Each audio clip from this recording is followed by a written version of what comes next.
When you hear about YouTube Shorts, what's the first thing that stands out to you the most? 6.5 billion daily views. Man, that's a ton of people. With that in mind, there's always one really big question that people have about YouTube Shorts. Should I be making YouTube Shorts on my channel? In today's video, I go over 4 different Shorts channel ideas that have been proven to work on YouTube. What's going on? My name is Max, and welcome back to another video. If this is your first time on my channel and you want to learn how to make awesome and successful YouTube content, make sure you subscribe right now so that way you don't miss any content. All right, so let's go ahead and get the obvious one out of the way, and that you can create a shorts only channel. You obviously have some success stories like Jake Feldman and all of his animation videos, his looping videos, and any other channel that makes Minecraft videos have tried shorts channels and been very successful. Through the short shelf, I actually found this creator that's not making Minecraft videos that I actually do enjoy watching, and his name is Tyler I have no idea how to say this dude's name. From what I understand, he's actually pretty popular on TikTok, so I imagine that a lot of his videos have translated from TikTok over to YouTube Shorts and vice versa. Basically, his videos are challenge-based videos all around fitness. So how he decides what challenges he's gonna do is he goes into his comments and takes a suggestion from the comments and just makes a video on it, basically. You can tell from the way he does his shorts, he's been doing this for a while. He adds a lot of good text to the shorts, he has a lot of good time lapses, and he also has a really good way of telling a good story with it. Another crazy thing about his channel is the volume at which he releases his shorts videos. I talked about this in a previous shorts video, but the main thing with making a YouTube Shorts only channel is that volume is your best friend. You need to be uploading at least 5 to 7 times per week, or in Tyler's case, you need to be uploading 4 to 5 times per day. This is just something to keep in mind if you're looking to only make short content for your channel, because people like Tyler are making 4 to 5 videos per day, so that's your competition, and that's the type of people you got to keep up with. This next one is actually pretty fascinating, and that's pairing YouTube Shorts with live stream. Now, the reason why I find this fascinating is because I didn't even think about this as an option until our favorite DMCA free music guy talked about it on his personal channel. Yep, you guessed it. None other than Harris Heller is actually doing this on his personal channel. Man, why does that guy always come up with the best ideas? So what Harris is doing is he's going live on his channel several times a week, and then he's unlisting these streams. So the only thing you see on his channel is his YouTube Shorts. He does have his unlisted streams and a playlist that you can go rewatch if you like. However, the main focus of his channel is the YouTube Shorts. For Harris, this seems like one big experiment for him because he's just throwing all sorts of random shorts up on his channel. However, he does have one that's actually doing very well. Since I've never seen this before, of course I have some critiques and things that I think would work better. Now, to me, if you want to make a channel just like this where you're doing mainly live streams and YouTube Shorts, this is exactly how I would do it. The first thing I would do is I would make sure that there's total synergy between my live streams and my YouTube Shorts, and the second thing I would be doing is I would have a lot more volume on my YouTube Shorts when I'm not live streaming. The only way that this is going to work is if somehow your YouTube Shorts connect exactly to what you're trying to do on your live stream. Stream highlights seems like the easy win here. I know these don't work as long form videos a lot of times, but as shorts, they work really well on the short shelf. And just like the shorts only content, you need to be focused on volume. Since you're not making regular videos, you should be able to make at least 1 short a day, if not multiple times a day. The bottom line is that this is a new thing that I have not really seen done well yet with YouTube Shorts. So if you can make this work well, you'll be one of the first creators to actually make this work. This next one is the most traditional way people have been trying YouTube Shorts, and I've even tried this on my channel, and that's making YouTube Shorts with your regular video. To me personally, there's still a lot of questions as to whether regular videos and YouTube Shorts work together for every single channel on YouTube. To me, I don't really think so, but I'm actually testing this right now on my channel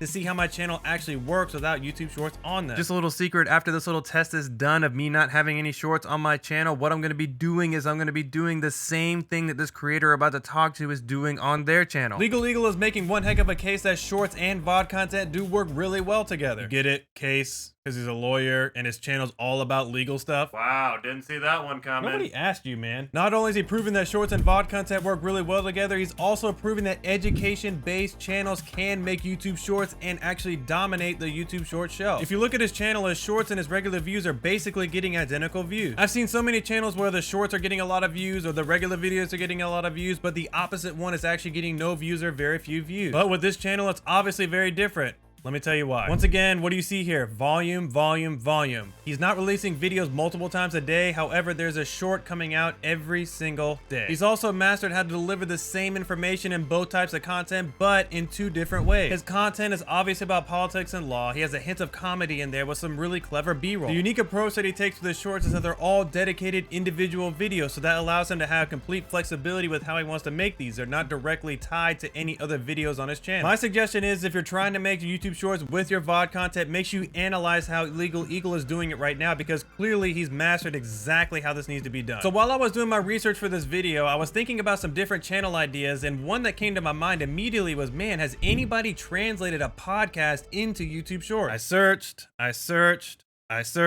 and guess what? I finally found somebody that's at least trying to do this. And my buddy E-Rock will get a good kick out of this. So Gary Vee is somewhat attempting this on his channel. Look, I don't watch Gary Vee, so I don't know much about him. I mean, from what I gather, he does a lot of motivational stuff, maybe some financial advice. I mean, E-Rock, help me out in the comments. What exactly is his channel about? The point is, like Harris with live streaming and YouTube Shorts, I feel like that podcast and YouTube Shorts is another untapped thing that nobody's doing, and I definitely have some suggestions on how you could do it. He's obviously a massive influencer, so he can do whatever he wants with his shorts, and it clearly shows with the type of shorts he makes. So that's the first thing I would do, is I would try to make sure my shorts match what I'm trying to do in my podcast. To me, the best way you do this is by having a lot of volume. Yes, we've been talking about volume a lot, but it seems to be a really common theme with the people being really successful with YouTube Shorts on their channel. So that means, of course, you're doing daily highlights from the podcast. You're taking key moments from the podcast and making a YouTube short out of them. The one thing I would adjust with these shorts that makes them a little different is I would, yes, indeed, promote your podcast in the short. That means you have to have some brief call to action saying you can watch the full podcast on your channel. To me, this is a really good way to give people a sample of what your podcast is about, what value you're trying to provide, or whatever you're trying to do in the podcast. So once again, I feel like this is an untapped gold mine for YouTube Shorts. So if you have a podcast, give this a shot on your channel to see how it works. So my question of the day for you is, has this video inspired you to rethink what type of channel you want to create for your Shorts content? There's some videos on screen right now that are going to help you learn even more about YouTube Shorts. Anyways, guys, thank you so much, and we'll see you next time.